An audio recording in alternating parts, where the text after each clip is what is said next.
Good afternoon on what is a warm, bright and sunny day. It is Sunday the 18th of May and I'm in the Read Nook with a nice hot cup of tea and a box to unbox. So let's get this open.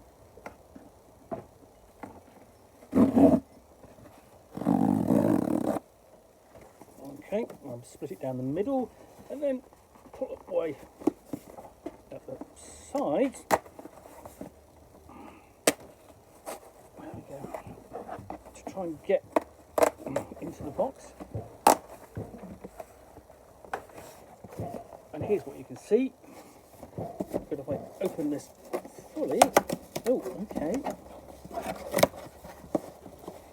That's interesting. That sort of like levers up.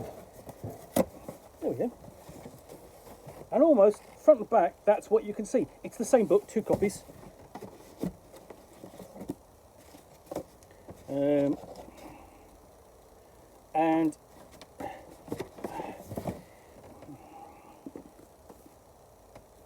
in fact, let's just show you the double. Now you're probably wondering why I have got 2 copies. It's because I have I'm buying one for a friend for his birthday. And this is 50 Years of Dungeons and Dragons, and it's published by MIT Press. So this is a little bit of I would say it's coming from a prestige publisher, which is taking an interest in the history and nature of role-playing and the hobby. It's already done this. Jon Peterson has a couple of books out. One is The Elusive Shift, and so on, and you know that he's contributed, and that's been talking about the hobby and the history, in particular of Dungeons and Dragons, and this just adds to it. So, in 2024, the enormously influential tabletop role-playing game Dungeons and Dragons, also known as D&D, celebrates its 50th anniversary. To mark the occasion, editors Premeet Sidhu, Marcus Carter, and Jose Zagal has assembled an edited collection that celebrates and reflects on important parts of the game's past, present, and future.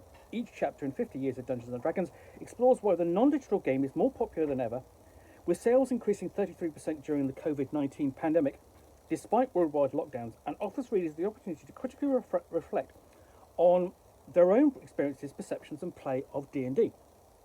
50 Years of Dungeons and Dragons draws on a fascinating research and insight from expert scholars in the field, including Gary Allen Fine, whose 1983 book Shared Fantasy remains a canonical text in game studies, Jon Peterson, celebrated D&D historian, Daniel Heath Justice, Canada Research Chair in Indigenous Literature and Expressive Culture, and numerous leading and emergent scholars from the growing discipline of game studies, including Amanda Cote, Esther MacCallum-Stewart, and Aaron Trammell.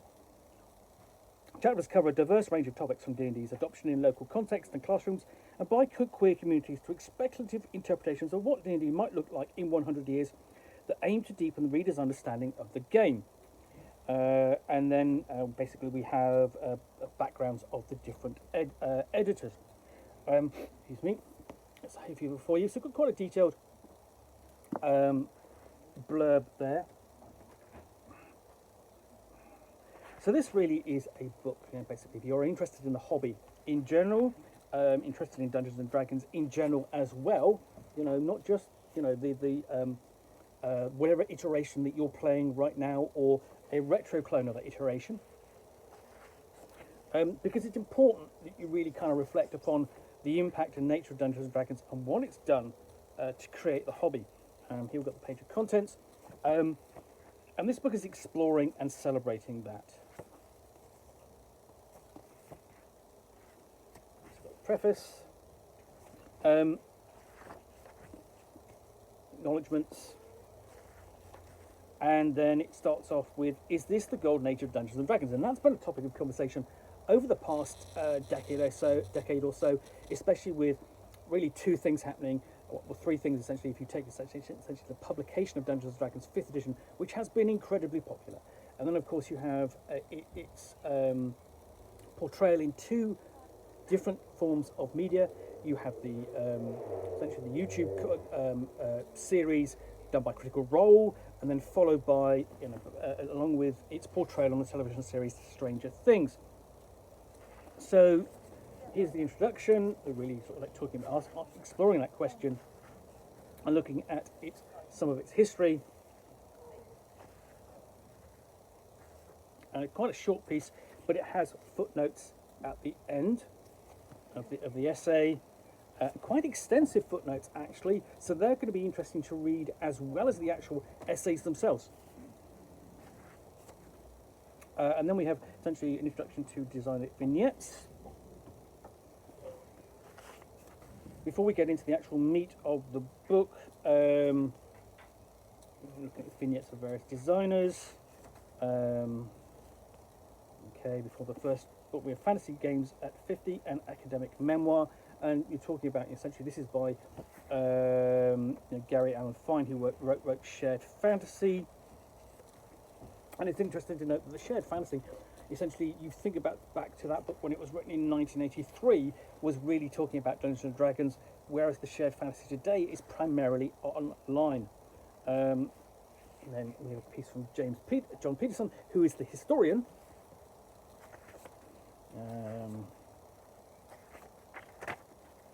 Looking forward, and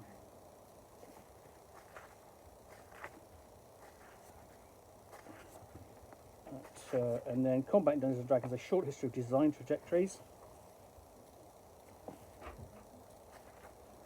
Again, sort of like talking about the differences between the combat between the different editions. You've got a table there which summarises those. Actually, multiple tables.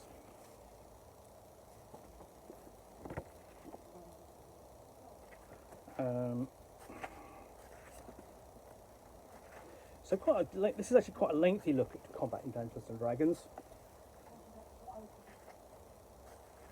And then interesting piece on how Dr. Holmes, I presume, how a California neurology professor penned the first Dungeons and Dragons basic set. So here we've got essentially the origins of the basic set, and the basic set is really one of, I think,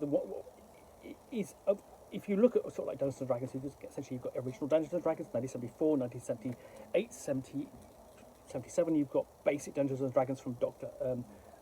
Jon Holmes, and I think and then you have, of course, advanced Dungeons and Dragons, and really those are sort of like the three kind of points where people kind of build their Dungeons and Dragons experience from. Of course, you've got the BECMI version, 1983, and the BX version. But they're the kind of sort of like the core starting points, certainly for what you could sort of term the old school Renaissance. So, so you've got quite a lengthy piece there. Next one we have Reflections on the Open Game License, an interview with Ryan Downsey.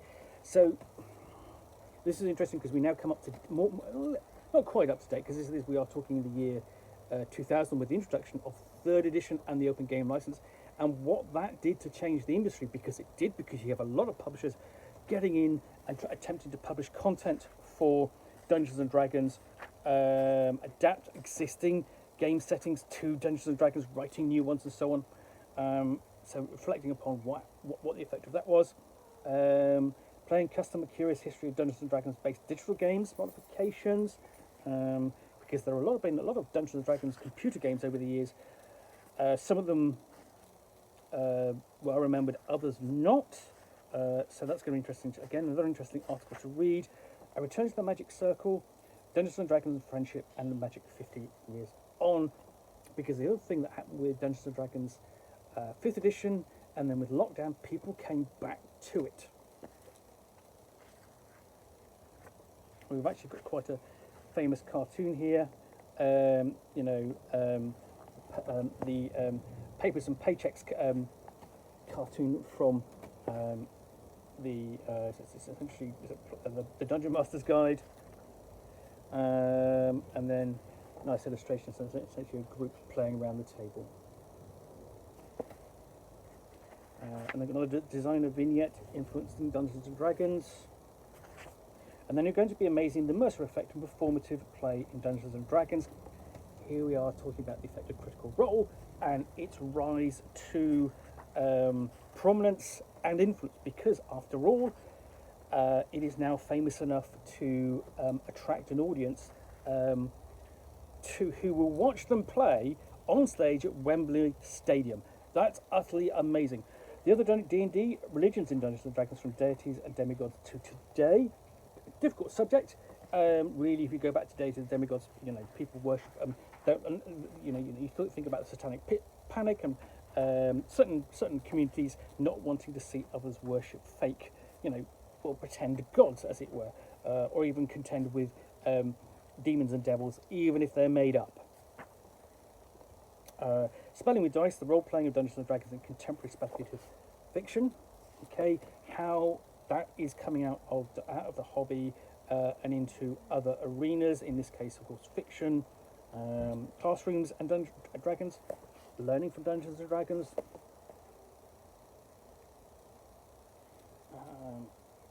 An ensemble of role players exploring the influence and performance of Dungeons and Dragons. I know, interesting essentially, that you have actors who play the hobby, or began sort of like playing the hobby and then became actors and so on. I've got actor friends who play, forging family through a queer Dungeons and Dragons. How you're talking about the game brought people together from certain communities. Critically playing Dungeons and Dragons, we've got another vignette. And a party of D&D in the classroom. There we go. Another illustration. Race and race longitude trends in Dungeons and Dragons character creation. This has been a matter of debate in recent years over the term race and the potential propagation of cliches and basically creating stereotypes.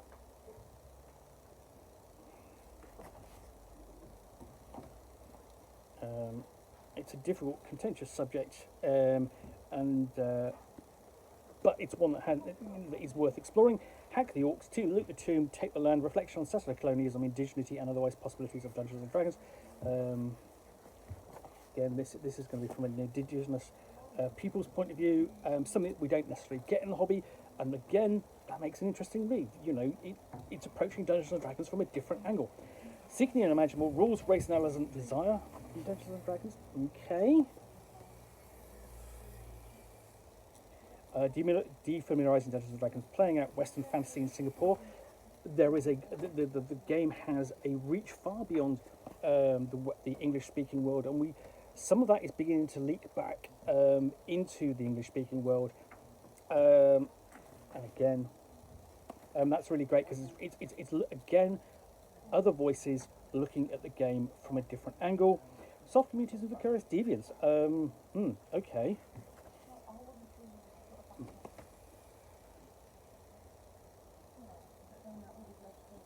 And then futures. Another vignette. An interesting article. At D&D, imagining Dungeons and Dragons at 150 and beyond. Well, its original creator Gary Gygax and Dave Anderson are both gone. I will also be gone, like you will be probably. It would be interesting to see what the game is like then. So exploring that as an option. And then we have an appendix, brief summary of all the editions.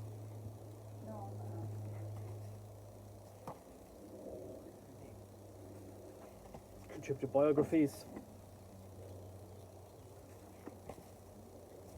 And index.